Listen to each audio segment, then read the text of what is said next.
السلام علیکم ورحمۃ اللہ وبرکاتہ۔ آج ہم آپ کے ساتھ شیئر کریں گے سیدنا موسیٰ علیہ السلام کا قصہ۔ عصا مارنے سے چشمے جاری ہو گئے۔ بنی اسرائیل کا اصل وطن ملک شام تھا، لیکن حضرت یوسف علیہ السلام کے دور حکومت میں یہ لوگ مصر میں آ کر آباد ہو گئے اور ملک شام پر قوم عمالقہ کا تسلط اور قبضہ ہو گیا، جو بدترین قسم کے کفار تھے۔ جب فرعون دریائے نیل میں غرق ہو گیا اور حضرت موسیٰ علیہ السلام کو فرعون کے خطرات سے اطمینان ہو گیا، تو اللہ تعالی نے حکم دیا کہ قوم عمالقہ سے جہاد کر کے ملک شام کو ان کے قبضہ و تسلط سے آزاد کرائیں۔ چنانچہ آپ 6 لاکھ بنی اسرائیل کی فوج لے کر جہاد کے لیے روانہ ہو گئے، مگر ملک شام کی حدود میں پہنچ کر بنی اسرائیل پر قوم عمالقہ کا ایسا خوف سوار ہو گیا کہ بنی اسرائیل ہمت ہار گئے اور جہاد سے منہ پھیر لیا۔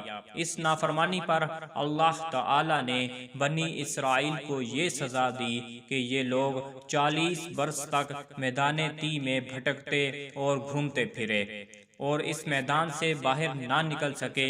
حضرت موسیٰ علیہ السلام بھی ان لوگوں کے ساتھ میدان تی میں تشریف فرما تھے۔ جب بنی اسرائیل اس بے آب و گیا میدان میں بھوک و پیاس کی شدت سے بے قرار ہو گئے، تو اللہ تعالی نے حضرت موسیٰ علیہ السلام کی دعا سے ان لوگوں کے کھانے کے لیے من و سلوہ آسمان سے اتارا۔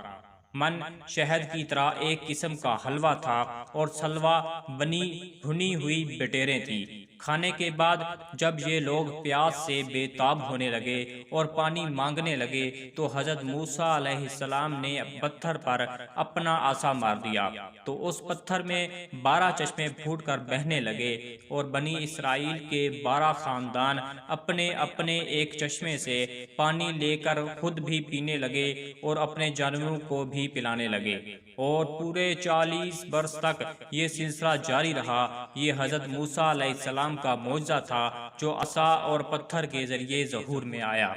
محترم ناظرین، ویڈیو اچھی لگی ہو تو ویڈیو کو لائک ضرور کریں۔